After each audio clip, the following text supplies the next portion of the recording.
ನಮಸ್ಕಾರ ವೀಕ್ಷಕರೇ. ತಮಿಳುನಾಡಿನಲ್ಲಿ ಹಾಗೂ ಬಂಗಾಳದಲ್ಲಿ ಮೊದಲ ಹಂತದ ವೋಟಿಂಗ್ ನಡೆದಿದೆ.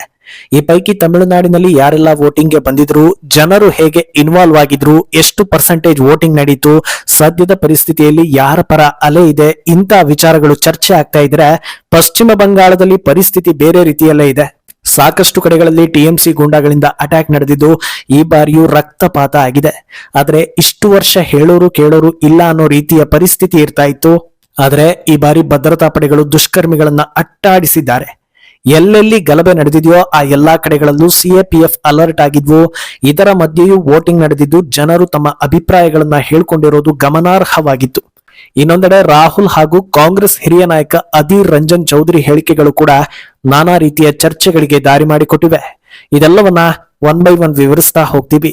ಈ ವಿಡಿಯೋವನ್ನ ತಪ್ಪದೆ ಕೊನೆ ತನಕ ನೋಡಿ. ಅದಕ್ಕೂ ಮುನ್ನ ಮೀಡಿಯಾ ಮಾನ್ಸ್ಟರ್ ಚಾನೆಲ್ ಅನ್ನ ತಪ್ಪದೆ ಸಬ್ಸ್ಕ್ರೈಬ್ ಮಾಡಿ. ಎಸ್, ಪಶ್ಚಿಮ ಬಂಗಾಳದಲ್ಲಿ ಸೆಕ್ಯೂರಿಟಿ ಆ ಮಟ್ಟದಲ್ಲಿದೆ. ಇಷ್ಟೊಂದು ಯೋಧರನ್ನ ನೇಮಿಸಲಾಗಿದೆ. ಕಂಪ್ಲೀಟ್ ಕಣ್ಗಾವಲಿನಲ್ಲಿ ನಡೀತಾ ಇದೆ.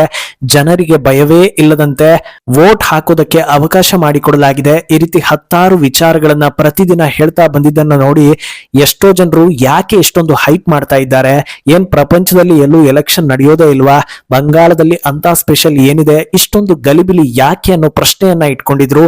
ಬಹುಶಃ ಅಂತವರಿಗೆಲ್ಲ ಇವತ್ತು ಉತ್ತರ ಸಿಕ್ಕಿದಂತಿದೆ. ಬಂಗಾಳ ಹಾಗೂ ತಮಿಳುನಾಡು ಎರಡೂ ಬಿಜೆಪಿ ಅಧಿಕಾರ ಕಾಣದ ರಾಜ್ಯಗಳು. ಆದ್ರೆ ತಮಿಳುನಾಡಿನಲ್ಲಿ ನೀಟಾಗಿ ಎಲೆಕ್ಷನ್ ನಡೆದಿದ್ರೆ ಬಂಗಾಳದಲ್ಲಿ ಮಾತ್ರ ಮತ್ತದೇ ರಕ್ತಪಾತ ಕಂಡಿದೆ. ಹಲವು ಕಡೆಗಳಲ್ಲಿ ಹಿಂಸಾಚಾರ ಹಾಗೂ ಗಲಭೆ ವರದಿಯಾಗಿದೆ. ಎಲ್ಲದರ ಹಿಂದಿರೋದು ಟಿಎಂಸಿ ಗೂಂಡಾಗಳೇ. ಬಂಗಾಳದ ಅಸಾನ್ಸೋಲ್ ದಕ್ಷಿಣದಲ್ಲಿ ಟಿಎಂಸಿ ಗೂಂಡಾಗಳು ಬಿಜೆಪಿ ಶಾಸಕಿ ಅಗ್ನಿಮಿತ್ರ ಪಾಲ್ ವಾಹನದ ಮೇಲೆ ಅಟ್ಯಾಕ್ ನಡೆಸಿದ್ದಾರೆ. ವಾಹನದ ಹಿಂಬದಿ ಗಾಜುಗಳನ್ನ ಪುಡಿಗಟ್ಟಿ ಅಟ್ಟಹಾಸವನ್ನ ಮೆರೆದಿದ್ದಾರೆ. ಕಲ್ಲೆಸೆತದ ರಭಸಕ್ಕೆ ಕಾರ್ ನಜ್ಜುಗುಜ್ಜಾಗಿದ್ದು ಶಾಸಕಿ ಅದೃಷ್ಟವಶಾತ್ ಬಚಾವಾಗಿದ್ದಾರೆ. ಇಂಟ್ರೆಸ್ಟಿಂಗ್ ವಿಷಯ ಏನಂದ್ರೆ ಅಗ್ನಿಮಿತ್ರ ಪಾಲ್ ಅಸಾನ್ಸೋಲ್ನ ಸಿಟ್ಟಿಂಗ್ ಎಂಎಲ್ಎ. ಅವರ ಪರಿಸ್ಥಿತಿಯೇ ಹೀಗಾದ್ರೆ ಇನ್ನು ಜನಸಾಮಾನ್ಯರ ಕತೆ ಏನು ಅನ್ನೋ ಪ್ರಶ್ನೆ ಸಹಜವಾಗಿ ಎಲ್ಲರನ್ನೂ ಕಾಡುತ್ತೆ. ಇನ್ನು ಇಲ್ಲಿ ಗಮನಿಸಬೇಕಾಗಿರೋ ಅಂಶ ಏನಂದ್ರೆ ಅವರು ಒಬ್ಬ ಮಹಿಳಾ ನಾಯಕಿ.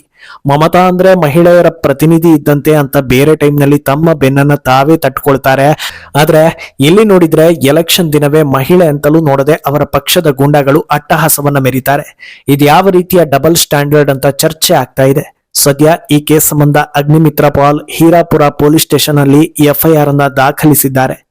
ಇದಕ್ಕಿಂತ ಭಯಾನಕ ಘಟನೆ ನಡೆದಿರೋದು ಪಶ್ಚಿಮ ಬಂಗಾಳದ ಸೂರಿ ಅನ್ನೋ ಸ್ಥಳದಲ್ಲಿ.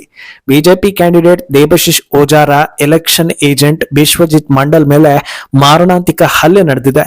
ರಕ್ತದ ಮಡುವಿನಲ್ಲಿ ಆತ ಓಡಿ ಬಂದು ಪ್ರಾಣ ಉಳಿಸಿಕೊಂಡಿದ್ದಾರೆ. ಅವರ ರಕ್ತ ಸಿಕ್ತ ಫೋಟೋಗಳು ಎಲ್ಲ ಕಡೆ ವೈರಲ್ ಆಗ್ತಾ ಇದೆ. ಈ ಅಟ್ಯಾಕ್ ಬಗ್ಗೆ ಮಾಧ್ಯಮಗಳ ಮುಂದೆ ಅವರು ಎಳೆಯಾಗಿ ಬಿಚ್ಚಿಟ್ಟಿದ್ದಾರೆ. ತೃಣಮೂಲ ಕಾಂಗ್ರೆಸ್ ಕಾರ್ಯಕರ್ತರು ಬೂತ್ ಒಂದನ್ನ ಕಬ್ಜಾ ಮಾಡಿಕೊಂಡು ಎಲ್ಲಾ ವೋಟ್ಗಳನ್ನ ಟಿಎಂಸಿಗೆ ಹಾಕಿಸೋ ಯತ್ನವನ್ನ ಮಾಡ್ತಾ ಇದ್ರು. ಅದನ್ನ ತಡೆಯೋದಕ್ಕೆ ಹೋಗ್ತಾ ಇದ್ದ ಹಾಗೆ ಎಲ್ಲರೂ ಏಕಕಾಲಕ್ಕೆ ಅಟ್ಯಾಕ್ ಅನ್ನ ನಡೆಸಿದ್ದಾರೆ. ಬಿಶ್ವಜಿತ್ರನ್ನ ಸುತ್ತುವರಿದು ಮಾರಣಾಂತಿಕ ಹಲ್ಲೆ ನಡೆಸಿದ್ದಾರೆ ಅನ್ನೋದನ್ನ ಸ್ವತಃ ಅವರೇ ತಿಳಿಸಿದ್ದಾರೆ. ಅವರ ರಕ್ತಸಿಕ್ತ ಚಿತ್ರಗಳು ಬಂಗಾಳದ ಕರಾಳತೆಯನ್ನ ಮತ್ತಷ್ಟು ಬಿಚ್ಚಿಡ್ತಾ ಇದೆ. ಇನ್ನೊಂದೆಡೆ ಬಂಗಾಳದ ಕುಮಾರ್ಗಂಜ್ನಲ್ಲಿ ಬಿಜೆಪಿ ನಾಯಕನ ಮೇಲೆ ಟಿಎಂಸಿ ಗೂಂಡಾಗಳು ಅಟ್ಯಾಕ್ ನಡೆಸಿದ್ದಾರೆ. ಸಹಾಯಕ್ಕೆ ಪೊಲೀಸ್ ಸಿಬ್ಬಂದಿ ಬಂದರೂ ಬಿಡದ ಗೂಂಡಾಗಳು ಬೆನ್ನತ್ತಿದ್ದಾರೆ. ಇದನ್ನ ಯಾರೋ ಒಬ್ರು ವಿಡಿಯೋ ಮಾಡ್ತಾ ಇದ್ದಾರೆ ಅನ್ನೋ ಭಯವೂ ಇಲ್ಲದಂತೆ ಅಟ್ಯಾಕ್ ನಡೆಸಿದ್ದಾರೆ. ಮತ್ತೊಂದೆಡೆ ಟಿಎಂಸಿ ಅಭ್ಯರ್ಥಿ ಚಂದನ್ ಮೊಂಡಲ್ ಎಂಬಾತ ಎಲೆಕ್ಷನ್ ದಿನ ಬೆಳಗ್ಗೆ ಗ್ರಾಮವೊಂದಕ್ಕೆ ನುಗ್ಗಿ ಟಿಎಂಸಿಗೆ ಮತ ಹಾಕುವಂತೆ ಜನರನ್ನ ಹೆದರಿಸೋದಕ್ಕೆ ಯತ್ನಿಸಿದ್ದಾನೆ. ಆದ್ರೆ ಈ ಬಾರಿ ಜನರು ಹೆದರದೆ ಗುಂಪುಗೂಡಿ ಆತನನ್ನ ಎದುರಿಸಿದ್ದಾರೆ.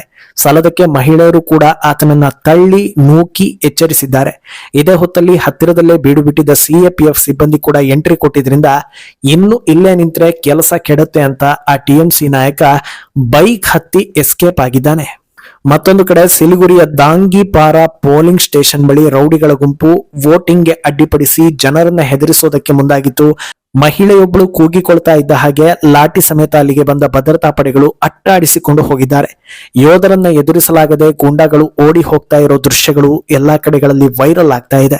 ಇನ್ನು ಇತ್ತ ಕೂಚ್ ಬೆಹರ್ನಲ್ಲಿ ತೃಣಮೂಲ ಕಾಂಗ್ರೆಸ್ ಗೂಂಡಾಗಳು ವೋಟಿಂಗ್ ಸೆಂಟರ್ನ ರಸ್ತೆಗಳನ್ನ ಬ್ಲಾಕ್ ಮಾಡೋದಕ್ಕೆ ಮುಂದಾಗಿದ್ರು. ಈ ವಿಚಾರ ಗಮನಕ್ಕೆ ಬರ್ತಾ ಇದ್ದ ಹಾಗೆ ಭದ್ರತಾ ಸಿಬ್ಬಂದಿಗಳು ಲಾಠಿ ರುಚಿ ತೋರಿಸಿ ಎಲ್ಲಾ ಗೂಂಡಾಗಳನ್ನ ಹಿಮ್ಮೆಟ್ಟಿಸಿದ್ದಾರೆ. ಇದನ್ನ ನೋಡಿ ಜನರು ಟಿಎಂಸಿ ಸಂಪ್ರದಾಯಗಳು ಒಂದೊಂದಾಗಿ ವೋಟಿಂಗ್ ದಿನವೇ ಕಾಣಿಸ್ತಾ ಇದೆ, ಇಷ್ಟು ದೊಡ್ಡ ಮಟ್ಟದಲ್ಲಿ ಸೆಕ್ಯೂರಿಟಿ ಹಾಕದೇ ಇದ್ದಿದ್ರೆ ಕತೆ ಬೇರೆ ರೀತಿಯಲ್ಲೇ ಇರ್ತಾ ಇತ್ತು ಅಂತ ಜನರು ಮಾತಾಡ್ಕೊಳ್ತಾ ಇದ್ದಾರೆ. ಇನ್ನು ಕುಮಾರ್ಗಂಜ್ನಲ್ಲಿ ಟಿಎಂಸಿ ದುಷ್ಕರ್ಮಿಯೊಬ್ಬ ಪೋಲಿಂಗ್ ಬೂತ್ಗೆ ಬಿಜೆಪಿ ಏಜೆಂಟ್ ಬಾರದಂತೆ ತಡೆಯೋದಕ್ಕೆ ಮುಂದಾಗಿದ್ದ, ಹಲ್ಲೆ ನಡೆಸೋದಕ್ಕೆ ಯತ್ನಿಸಿದ್ದ. ಇದನ್ನ ನೋಡೋ ಗ್ರಾಮಸ್ಥರು ಗುಂಪುಗೂಡಿ ಬಂದು ಆ ದುಷ್ಕರ್ಮಿಯನ್ನ ಅಟ್ಟಾಡಿಸಿಕೊಂಡು ಹೋಗಿದ್ದಾರೆ. ಬಹಳ ದೂರದ ತನಕ ಆತನನ್ನ ಓಡಿಸಿರೋ ವಿಡಿಯೋ ಎಲ್ಲಾ ಕಡೆಗಳಲ್ಲೂ ವೈರಲ್ ಆಗ್ತಾ ಇದೆ. ಏನು ಇದೇ ವೇಳೆ ಬಂಗಾಳದಲ್ಲಿ ಯಾವ ರೀತಿ ಪೊಲಿಟಿಕಲ್ ಶಿಫ್ಟ್ ಆಗ್ತಾ ಇದೆ ಅನ್ನೋದಕ್ಕೂ ಕೂಡ ಸ್ಪಷ್ಟ ಉದಾಹರಣೆಗಳು ಸಿಕ್ಕಿವೆ. ತಂದೆ ಮಗಳು ವೋಟ್ ಹಾಕಿ ಬೈಕ್ ನಲ್ಲಿ ಬರುವಾಗ ಮಾಧ್ಯಮದವರು ಈ ಬಾರಿ ಯಾರು ಗೆಲ್ಬಹುದು ಅನ್ನೋ ಪ್ರಶ್ನೆಯನ್ನ ಕೇಳಿದ್ದಾರೆ. ಇದಕ್ಕೆ ಉತ್ತರಿಸುವ ತಂದೆ ಮಮತಾ ಬ್ಯಾನರ್ಜಿಯೇ ಗೆಲ್ತಾರೆ, ದೀದಿ ಮತ್ತೊಮ್ಮೆ ಅಧಿಕಾರಕ್ಕೆ ಬರ್ತಾರೆ ಅಂತ ಹೇಳ್ತಾರೆ. ಆದ್ರೆ ಹಿಂದೆ ಕೂತಿದ್ದ ಮಗಳು ಮಾತ್ರ ಮಮತಾ ಸೋಲ್ತಾರೆ, ಬಿಜೆಪಿ ಅಧಿಕಾರಕ್ಕೆ ಬರುತ್ತೆ ಅಂತ ಧೈರ್ಯವಾಗಿ ಹೇಳಿದ್ದಾಳೆ. ಇದನ್ನ ಕೇಳಿ ಅಚ್ಚರಿಗೊಂಡ ನಿರೂಪಕಿ ಇವರಿಬ್ಬರನ್ನು ಇನ್ನಷ್ಟು ಹೊತ್ತು ಮಾತನಾಡಿಸೋ ಪ್ರಯತ್ನ ಮಾಡಿದ್ದಾರೆ. ಆಗ ತಂದೆ ಬಂಗಾಳದಲ್ಲಿ ಎಲ್ಲವೂ ಚೆನ್ನಾಗಿದೆ, ಮಮತಾ ಬಹಳ ಚೆನ್ನಾಗಿ ಕೆಲಸ ಮಾಡ್ತಾ ಇದ್ದಾರೆ ಅಂತ ಹೇಳಿದ್ರೆ, ಮಗಳು ಬಂಗಾಳವನ್ನ ಮಮತಾ ಹಾಳು ಮಾಡಿದ್ದಾರೆ, ಸ್ವಲ್ಪ ಕೂಡ ಅಭಿವೃದ್ಧಿ ಆಗಿಲ್ಲ, ಅಪ್ಪ ಹೊರಗಡೆ ಹೋಗಿ ನೋಡಿಲ್ಲ, ಹಾಗಾಗಿ ಅವ್ರಿಗೆ ಗೊತ್ತಿಲ್ಲ, ನಾವು ಬದಲಾವಣೆಯನ್ನ ಬಯಸ್ತಾ ಇದ್ದೀವಿ ಅಂತ ಹೇಳಿದ್ದಾಳೆ. ಇದು ಬಂಗಾಳದ ರಾಜಕೀಯ ಚಿತ್ರಣ ಬದಲಾಗ್ತಾ ಇರೋ ಸಿಗ್ನಲ್ ಕೊಟ್ಟಂತೆ ಚರ್ಚೆಗೆ ಗ್ರಾಸವಾಗ್ತಾ ಇದೆ. ಇನ್ನು ಈ ಮಧ್ಯೆ ರಾಜಕೀಯ ಘಟನೆಗಳಿಗೂ ಕೂಡ ವೋಟಿಂಗ್ ದಿನ ಸಾಕ್ಷಿಯಾಗಿದೆ. ವೋಟಿಂಗ್ ಶುರುವಾಗುವ ಕೆಲವೇ ನಿಮಿಷಗಳ ಮುಂಚೆ ತೃಣಮೂಲ ಕಾಂಗ್ರೆಸ್ನ ಸಿಟ್ಟಿಂಗ್ ಎಂಎಲ್ಎ ಖಾಗೇಂದ್ರನಾಥ್ ಮಹತೋ ಬಿಜೆಪಿ ಸೇರ್ಪಡೆಯಾಗಿದ್ದಾರೆ. ಇದು ದೊಡ್ಡ ಮಟ್ಟದಲ್ಲಿ ಇಂಪ್ಯಾಕ್ಟ್ ಮಾಡೋ ಸಾಧ್ಯತೆ ಇದೆ. ಯಾಕಂದ್ರೆ ಎಲೆಕ್ಷನ್ ದಿನ ಸಿಟ್ಟಿಂಗ್ ಎಂಎಲ್ಎ ಪಕ್ಷಾಂತರ ಅಂದಾಗ ಈ ಬಾರಿ ತಮ್ಮ ಪಕ್ಷ ಅಧಿಕಾರಕ್ಕೆ ಬರೋದಿಲ್ವಾ ಅನ್ನೋ ಸಿಗ್ನಲ್ ಸಿಕ್ಕಿರುವಂತೆ ಚರ್ಚೆಗೆ ದಾರಿ ಮಾಡಿಕೊಟ್ಟಿದೆ. ಇನ್ನೊಂದೆಡೆ Amit Shah BJP war room ಗಳಿಗೆ ವಿಸಿಟ್ ಕೊಟ್ಟು ವಿಶ್ವಾಸದ ನಗು ಬೀರಿರೋದು ಕೂಡ ಹಲವು ಚರ್ಚೆಗಳಿಗೆ ದಾರಿ ಮಾಡಿದೆ. ಮತ್ತೊಂದೆಡೆ ಮಾಜಿ ವಿಪಕ್ಷ ನಾಯಕ ಬಂಗಾಳ ಕಾಂಗ್ರೆಸ್ನ ಹಿರಿಯ ನಾಯಕ ಅಧೀರ್ ರಂಜನ್ ಚೌಧರಿ ಎಲೆಕ್ಷನ್ ಕಮಿಷನ್ ಅನ್ನ ಹಾಡಿ ಹೊಗಳಿದ್ದಾರೆ. ಇಷ್ಟು ದೊಡ್ಡ ಮಟ್ಟದಲ್ಲಿ ಸೆಕ್ಯೂರಿಟಿ ಕೊಡದೇ ಇದ್ದಿದ್ರೆ ಜನರಿಗೆ ವೋಟ್ ಹಾಕೋದಕ್ಕೆ ಬಹಳ ಸಮಸ್ಯೆ ಆಗ್ತಾ ಇತ್ತು ಅನ್ನೋದನ್ನ ಹೇಳಿದ್ದಾರೆ. ಇದು ಕೂಡ ಬೇರೆ ಬೇರೆ ರೀತಿಯ ಚರ್ಚೆಗಳಿಗೆ ದಾರಿ ಮಾಡಿಕೊಟ್ಟಿದೆ. ಇದೆಲ್ಲದಕ್ಕಿಂತ ಹೆಚ್ಚಾಗಿ ಸೌಂಡ್ ಮಾಡಿದ್ದು ವಿಪಕ್ಷ ನಾಯಕ ರಾಹುಲ್ ಗಾಂಧಿಯ ಮಾತುಗಳು. ಬಂಗಾಳ ಎಲೆಕ್ಷನ್ ಕುರಿತಂತೆ ಒಂದು ವಿಡಿಯೋ ಮಾಡಿ ಹರಿಬಿಡೋ ರಾಹುಲ್ ಅದರಲ್ಲಿ ಮಮತಾ ಬ್ಯಾನರ್ಜಿ ನೀವು ಸರಿಯಾಗಿ ಕೆಲಸ ಮಾಡಿದಿದ್ರೆ ಇವತ್ತು ಬಿಜೆಪಿಗೆ ದಾರಿ ಸಿಗ್ತಾ ಇರಲಿಲ್ಲ ಅಂತ ಹೇಳಿದ್ದಾರೆ.